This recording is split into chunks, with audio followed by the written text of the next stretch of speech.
నేడు రాష్ట్ర మంత్రివర్గ సమావేశం జరగనుంది. రాజధాని అమరావతి పనులు వేగవంతానికి ఇటీవల సిఆర్డీ అథారిటీ సమావేశంలో తీసుకున్న నిర్ణయాలు కేబినెట్ ముందుకు రానున్నట్లు తెలుస్తోంది. వీటితో పాటు 13వ ఎస్ఐపిబి నిర్ణయాలపైన కేబినెట్ చర్చించనుంది.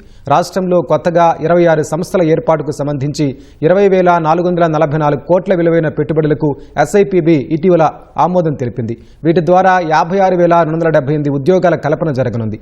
ఒక్కో సంస్థ ఏర్పాటుకు సంబంధించి మంత్రివర్గం చర్చించి నిర్ణయం తీసుకోనుంది.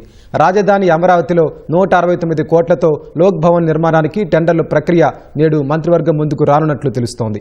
నాబార్డు నుంచి అమరావతి నిర్మాణానికి 7,380 కోట్ల రుణం తీసుకునేందుకు కేబినెట్ అంగీకారం తెలిపే అవకాశం ఉంది. సీడ్ యాక్సెస్ రహదారిని 16వ నెంబర్ జాతీయ రహదారికి అనుసంధానించే పనులకు 532 కోట్ల మేర టెండర్లు పిలిచేందుకు మంత్రివర్గం నుంచి ఆమోదం లభించనున్నట్లు సమాచారం. అసైన్డ్ లంక భూములకు సంబంధించి రైతులకు రిటర్నబుల్ ప్లాట్లకు సమస్యపైన మంత్రివర్గం చర్చించి నిర్ణయం తీసుకోనుంది. వివిధ సంస్థలకు భూ కేటాయింపులకు సంబంధించి కేబినెట్ ఆమోదం తెలపనుంది.